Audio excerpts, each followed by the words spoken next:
Well, folks, I'm here again to talk about crunch at CD Projekt Red, and I know I can already feel the dislikes coming. Last time I talked about this, people really did not like my video. It's at like a 69% like to dislike ratio, which is really bad for my channel, as you can see here. And I honestly don't think that people understood the gravity of the situation at CD Projekt Red, as excuses were coming up left and right, because who cares about crunch? Why are we calling it crunch? Let's just call it what it is. It's overtime. Oh no, they have mandatory overtime. All of us deal with mandatory overtime, right? I have overtime that I do voluntarily sometimes with my YouTube channel. There are people that are in a lot of different career fields, warehousing, truck driving, that are forced into mandatory overtime all the time. And because of COVID-19, mandatory OT has been just a super normal thing here in 2020. So who cares? They're forcing some mandatory overtime for a few months. Whatever. Who cares? And the reports are coming from, a bunch of different industry people in terms of reporters. It's not coming from actual devs. Why aren't the actual devs speaking out if it's so terrible? After all, the labor laws out where CD Projekt Red is located, they added an extra day on weekends, mandatory or whatever. Well, here's the thing. That means they can only work 48 hours because according to the labor laws, they can only work 48 hours a week in that country. That is the law. So why are we complaining? Most of us work over 48 hours. Well, folks, we now have an actual developer who finally broke silence, finally came out, and has been confirmed by independent people, including, yes, Jason Schreier. I know some of you guys don't like him, to be an actual developer at CD Projekt Red. We don't know who he is, and I hope he doesn't get discovered and fired for coming out about this. But holy crap, guys, this mandatory OT thing, that's just what they announced publicly. They've been doing forced OT for 2 years. And you thought 48 hours was bad? Try 112 per week. But before we get into this, I got to remind you, we do have a couple giveaways going on. One is for a Nintendo Switch, a PlayStation 5, and an Xbox Series X. The other is for 2 copies of Pikmin 3 Deluxe. Head down to the description to find out how to enter. You can like this video, subscribe to the channel, hit that bell icon, leave a comment, all that jazz. We're on our road to 100,000 subscribers. Also, be sure to go check out our Twitch channel where we are doing all of our live streams moving forward. We already will probably have another one coming up later today, or if not tomorrow. But hey, let's get into this story. So, this is coming right off of Reddit. So this is coming from Far Transportation 336. That is the username of this person on Reddit. And it says, "Hi, CD Projekt developer here. Not only this conversation never happened," and this is in response to talking about, conversations, how CD Projekt Red is publicly saying, we've had open conversations with our developers. Not only this conversation has never happened, but this is just last in a long list of very toxic behavior from the upper management towards us developers. First of all, I can confirm this conversation, talking to developers if we're okay with crunch, never happened. If anything, the developers have been crunching no stop since May of 2019, where the management was like, oh shit, we need to make the game. We must hurry. Mind that we were barely out of alpha at that point. And even though most developers pointed out that it was impossible to do the whole game from scratch, essentially, in 1 year, if anything, people have been dreading the inevitable 2-year death march since long before the crunch started, because they know it's just how CD Projekt rolls. Dick around in pre-production for ages and then rush everyone and work devs to the bone to make up for the time lost. And none of them was looking forward to it. We did ask, what's the plan if we can't deliver in the set deadline? And up until December, the answer from management was, we have to. There is no plan B. So here you go. First year of crunch there. Of course, first a 2-month delay, and then another 6 months of delay. And to give a picture of how low the level of communication between the management and developers were, we found out both times on Twitter and other social media that the game was being delayed, with a mail from Adam, one of the directors of the game, following a few hours later. Same happened with the gold release and any other announcement made since June of 2019. People get riled up right now about crunch, but just so you know, many people have been spending the weekends in the office and doing 16 hours per day since June of 2019. Some departments even as far as a year earlier. So some since June of 2018 have been doing 16-hour days and weekends. Every time this was addressed, you'd get the usual copy-pasted spiel about we are fueled by passion, we are rebels, this is not for everyone, and other such copy-paste slogans, which was a cool way to say we have no idea what we are doing, but we have infinite cash and we can fix everything with more crunch. Conversations end up mostly like this, the management saying that everything is great and cool, and we have to believe in the project, our questions and doubts being brushed aside. So what we learned from this is just eye-opening. And it's something that's been reported, but people are just ignoring. The actual ground-level developers that are doing a majority of the programming have no freaking clue.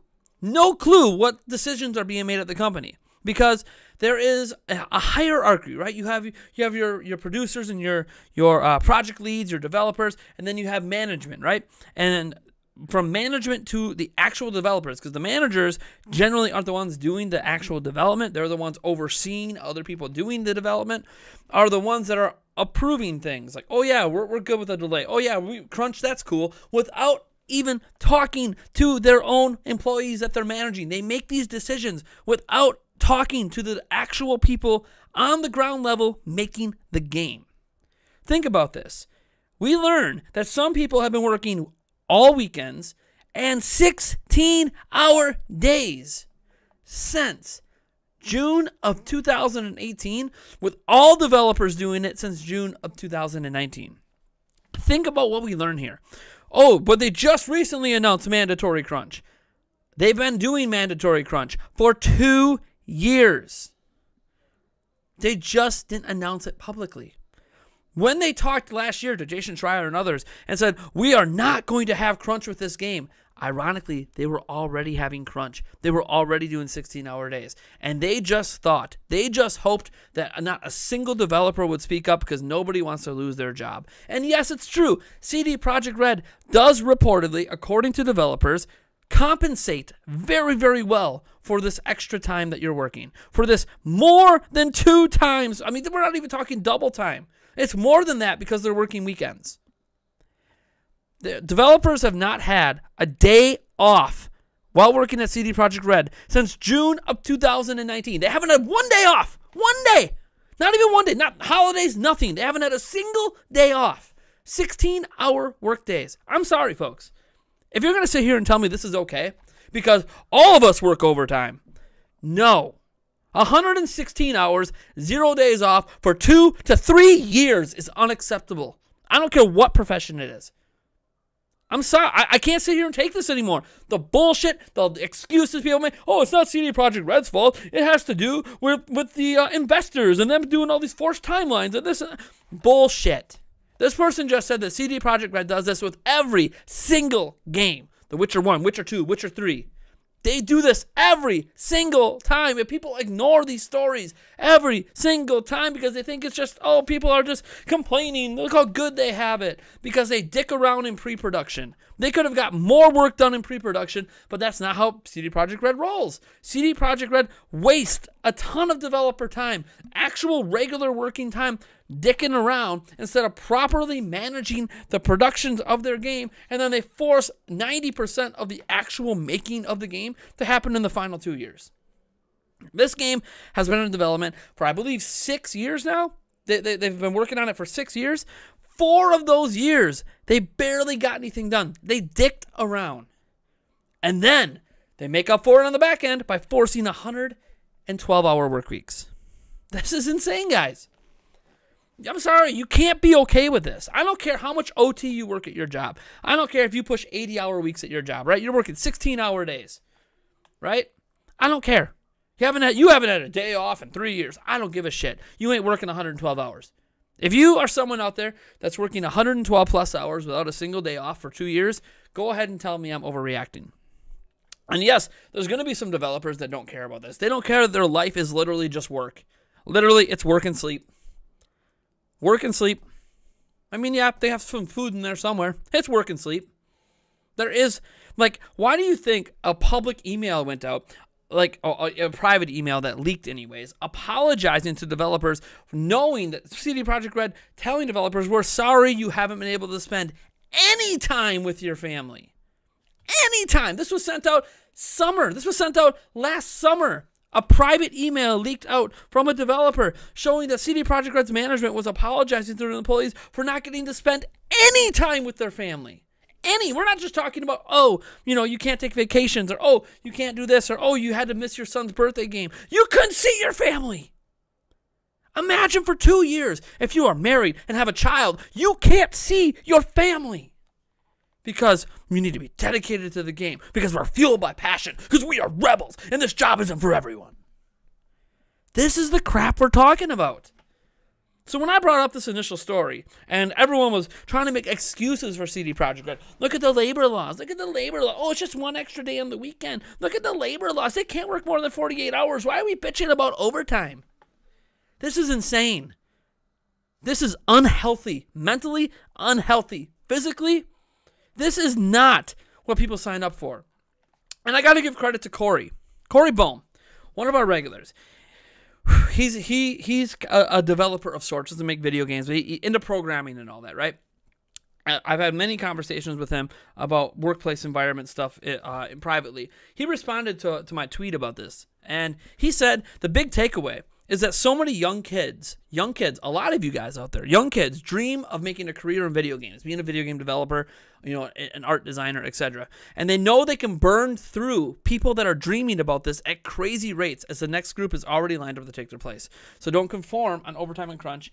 You just get shown out faster. So what they're basically, what the takeaway here is that, hey, they know they can get away with this because you're going to make a shitload of money making this game in the final 2 years, and you're going to be burned the fuck out. You're not going to want to do it anymore. You might lose your wife. You might lose your kids. But hey, I made a shitload of money over 2 years. That's great. And now I quit because I don't want to keep living my life this way. That's okay. We have a whole new era in that time span of fresh people out of college, fresh developers to come in and take your place. And the cycle begins anew. And CD Projekt Red has been doing this with every game they have made. This is their development cycle. This is not an investor issue. This is not the people feeding them money are. No. CD Projekt Red, basically, the guy said it's like they have infinite money. They can just do whatever the fuck they want. And here they have no plan B. They dick around and don't get as much done in 4 years as they should. Oh, that's on the developers. No, it's on management. It's on management for mismanaging the project. You can't put it on the ground level grunt employees when they're pulling off basically creating maybe the greatest game ever made in a 2-year span. When they've had 6 years this development could have been spread over. It could have been spread out over 6 years. And it would have been cheaper to do because they could have got more work done during pre-production than they actually did. But that's not how CD Projekt Red works. They're completely mismanaged. People need to stop giving this company an excuse because they make amazing video games. That's what it is. These same excuses exist when Rockstar does 100+ hour work weeks. Oh, it's Rockstar though. Who cares? Everyone knows that they sign up for Rockstar. No, they don't. No, they don't. Because they buy into the people saying, oh, it's not really that bad. It can't be that bad. If it was that bad, there'd be lawsuits. Guys, they're not just working double the legally allowed work time in that given country. They're working more than double, almost double and a half. 2.5 times more. It's insane. It's absolutely insane. I feel bad for every CD Projekt Red employee that isn't a manager, since this happens because of mismanagement. I'm not going to feel bad for the managers. Why feel bad for the people that create this problem? I feel bad for the people who actually are making the game. The ones that never get credit. Their names sometimes don't even appear in the credits. The people that do the real work. I am Nathaniel Rebel Jans from Nintendo Prime. Thanks for tuning in. I'll catch you in the next video.